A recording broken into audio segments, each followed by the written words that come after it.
Nous sommes en compagnie de Jean-Luc Bastien. Bonjour Jean-Luc.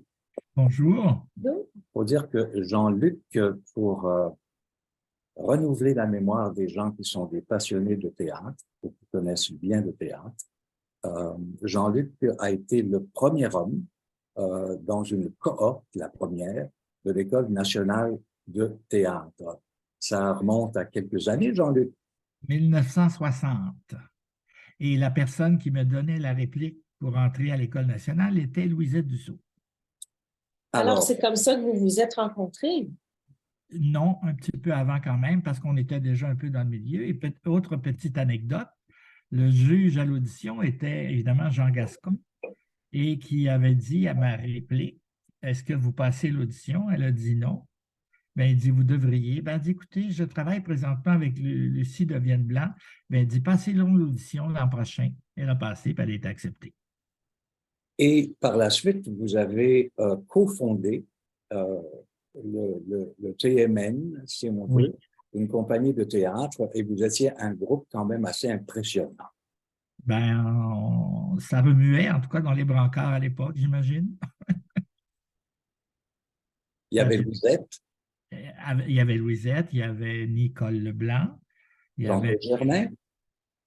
Jean-Claude Germain, Gilles Renaud, Odette Gagnon et moi. Et pendant tout ce parcours théâtral, bon, tu as été à la fois acteur, metteur en scène, directeur de compagnie et directeur d'école. Directeur d'école. Du département théâtre du Collège Genelou. Oui.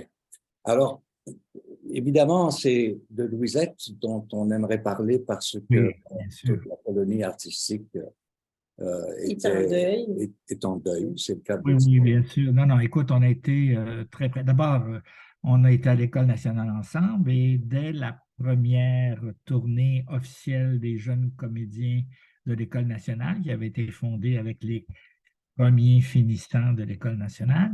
Alors, Louisette était de cette tournée-là avec Sophie Clément, Nicole Leblanc, bon, entre autres. Et on a tourné pendant 2 ans et demi. Alors, bon, Louisette n'a pas été à chacune des affaires de la tournée, mais disons, moi, je suis celui qui en a fait le plus longtemps, si tu veux. Après ça, c'est devenu les jeunes comédiens du TNM. Au départ, c'était les jeunes comédiens de l'École nationale. Et Louisette a été là dès le début. Et donc, ça, c'est tout de suite à la sortie de l'école. Et après ça, donc, ça a été le théâtre du même nom. Et puis, après ça, ben là, les filles ont soif. Elle a joué dans beaucoup de spectacles que j'ai montés. Et puis, j'en ai monté quelques-uns quand même, disons 135. Alors, elle a été dans je ne sais pas combien de productions que j'ai faites à la nouvelle compagnie théâtrale de l'époque. Et puis, évidemment, au TNM, les filles ont soif et d'autres, dont je ne me souviens pas tout du nom, là, mais on a été... Les filles ont soif a quand même été une pièce marquante. Oui. J'étais responsable de la mise en scène, évidemment. Oui. Oui. Mais en même temps, c'est une pièce qui défonçait, passe-moi l'expression, un plafond de verre. Absolument, absolument. Et c'est une pièce qui a fait évidemment jaser dans le sens socialement du terme, qui a eu un rapport avec la censure, qui a eu un rapport avec le Conseil des arts de la Ville de Montréal, qui a occasionné un procès parce qu'on nous a accusés d'avoir blasphémé en public. Et c'est un texte au départ qui avait été censuré aussi. Et finalement, le spectacle a eu du succès, puis on a gagné le procès, puis voilà. Et ça a été repris 35 ans plus tard, et ça a été repris 3 ans plus tard, l'an passé, là, ou il y a 2-3 ans, par Sophie Clément. Et Louisette Dussault a fait aussi beaucoup de télé, on se souvient d'elle naturellement, avec La Souris verte. Oui. Un rôle marquant. Mais ensuite, il y a eu Marilyn, il y a eu des tas d'apparitions télé, des rôles très importants. Absolument, absolument. Et elle a été aussi très active dans l'administration du théâtre, parce qu'elle m'a aussi suivi après que moi, j'ai été le premier président du Conseil québécois du théâtre, et elle a été je ne sais plus si c'est la 2e ou la 3e, là. Je confonds l'ordre entre Catherine, Normand Chouinard, Louisette et moi, là, mais on faisait beaucoup aussi de la représentation de nos camarades de théâtre à différentes sortes de niveaux. Parce que moi, j'ai fait partie de beaucoup de conseils d'administration, le centre d'essai des auteurs et tout ça. Et Louisette, identique.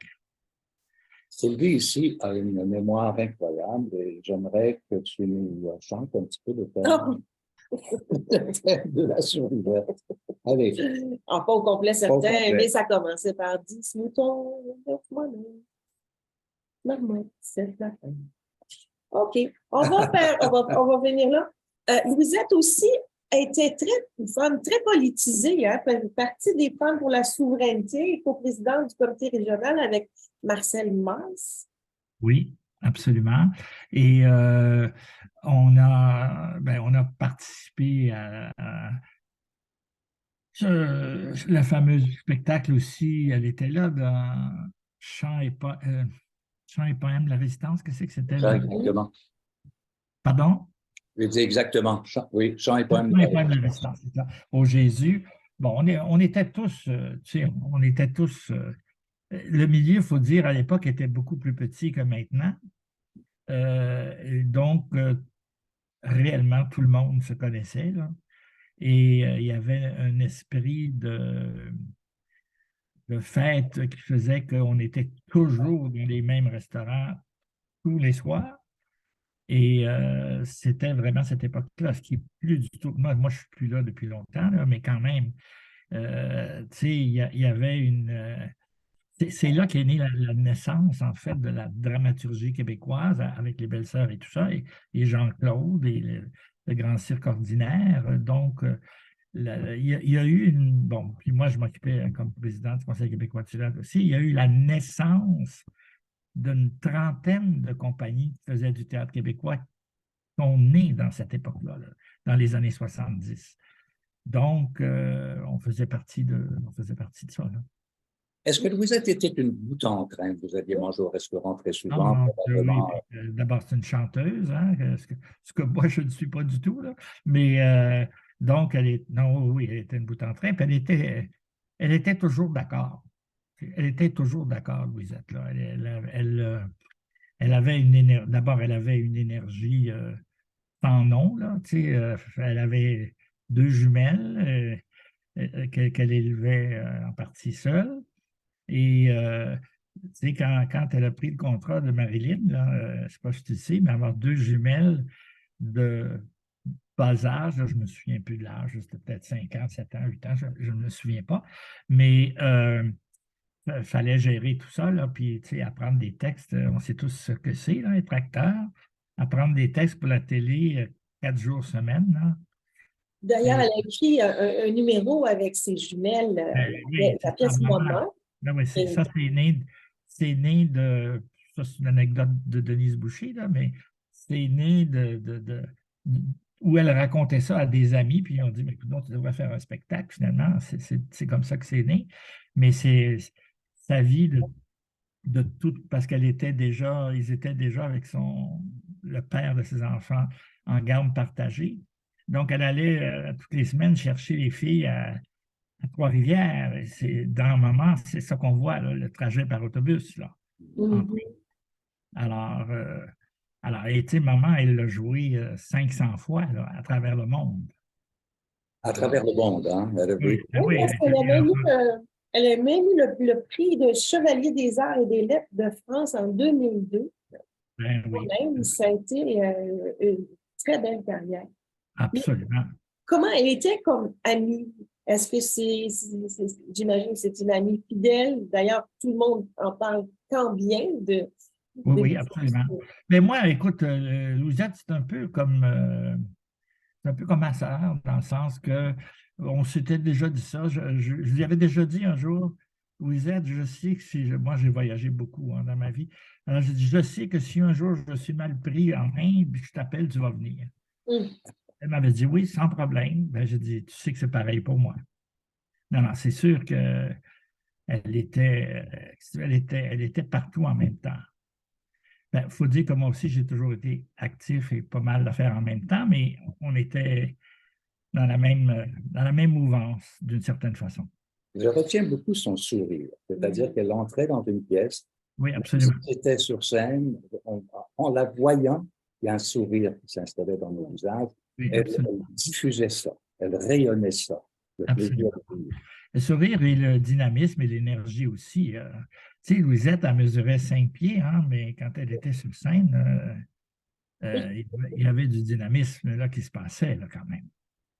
Et elle s'est même lancée en politique puisqu'elle a été candidate pour le Parti Rhinocéros en 1971. Je me souviens pas. Elle est vraiment plein de choses.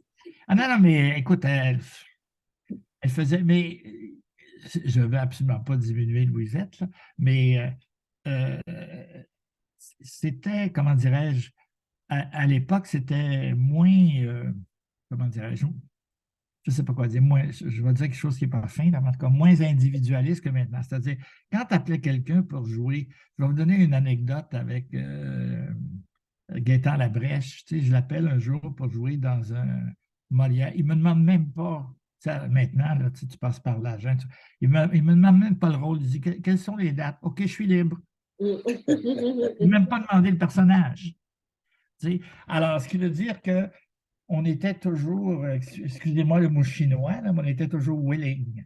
C'est-à-dire, tu appelais quelqu'un, je monte ça, ça te tente-tu? Certainement. Si je suis libre, évidemment. Là, mais il y avait une proximité aussi, il faut le dire, à cause du nombre. Tu sais, on connaissait tout le monde. Moi, je connaissais tout le monde. C'est sûr que j'étais à beaucoup d'endroits, mais je connaissais tout le monde.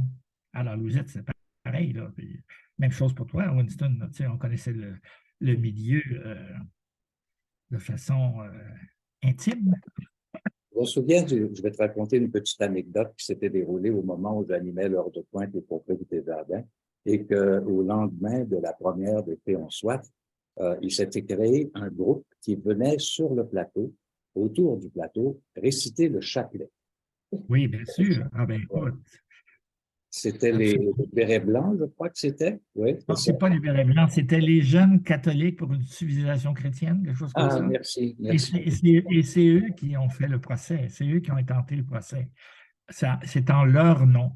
Et non, non, moi j'ai reçu, on a reçu. Écoute, au TNM, le soir de la première, la police nous entourait dans les loges là, parce qu'il y avait des gens qui protestaient devant le théâtre. Je me souviens très bien ça. Oui. Ben, écoute, moi, j'ai toujours dit ça dans mes anecdotes personnelles. Le soir de la première des Filles ont soif, selon moi, le public avait le tract. Parce qu'il y avait tellement eu de manifestations de gens à l'extérieur, puis parce que c'était des gens du milieu, évidemment, qui sont venus à la première du TNM, se sont fait invectiver par la foule. Ben, il n'y avait pas 8000 personnes, là, mais il y avait peut-être quelques dizaines ou une centaine de personnes qui priaient, faisaient des Jeux de Marie, envoyaient des médailles, des images. J'en ai Et ce gêne n'est pas pour bousculer les gens qui se présentaient au TNM. Ah oui, ça se peut, ça se peut. Ouais. Et comment Louisette réagissait à Oh, ben, écoute, nous, on était, manifestation? ben, d'abord, nous avions le trac quand même, là, parce que disons que on savait que le spectacle était attendu, inutile de préciser. Ben, écoute, nous, on était dans tu sais, la fameuse statue, là. Je me souviens que l'accessoiriste de l'époque n'avait pas dû m'aimer, mais le metteur en scène que j'étais n'était pas satisfait à la générale de la statue, fait qu'ils l'ont refait durant la nuit. Alors, donc, nous, on était là, on travaillait 24 heures par jour. Tu sais, on a relaxé après la première, quand tout s'est bien passé. Mais pendant que ça s'est passé, on était occupés 24 heures par jour. Qu'est-ce que bon, vous avez parlé de Louisette comme étant votre sœur d'une certaine façon, Oui, oui. il y avait cette dimension-là. Mais son parcours, bon, vous avez été témoin de son parcours, vous avez été prenant de son parcours aussi. Les dernières années ont été plus sombres. À partir de quel moment est-ce que les choses ont commencé à se déglinguer un petit peu. Oui, mais là, sa famille pourrait certainement être plus précise que moi, mais j'ai quand même un certain nombre d'informations. Je me suis rendu compte que elle était un peu dans le déni au début, puis elle se trompait, et spécialement dans le bout de la reprise des faits à Québec, là. Elle avait des sérieux problèmes là, de mémoire qui commençaient à poindre. Et puis, à partir du moment où le diagnostic est tombé, à partir du moment où elle a été dans une RPA qu'on appelle, j'ai décidé avec la petite gang, là, Gilles Renaud, Nicole, Sophie Clément et moi, de l'inviter à manger, puis de parler avec elle et tout ça. Et rapidement, elle m'a appelé pour me dire, écoute, je ne suis pas capable. Et je crois qu'elle avait la peine, elle avait de la peine, ça c'est moi qui dis ça. Je crois qu'elle avait de la peine de se voir dans cette situation-là. Elle en souffrait, puis elle n'était pas, elle était un peu dans le déni dans ce sens-là. En terminant, Jean-Luc, que pensez-vous que les Québécois, de quoi vont se souvenir les Québécois? Ben, d'abord, je pense que la souris verte, il faut bien l'admettre, fait partie de l'enfance de beaucoup de gens. Ça, je pense que c'est une vérité historique. Et Marilyn, de la même manière, mais pas pour les mêmes raisons, parce que ce n'étaient pas des enfants nécessairement. Et aussi,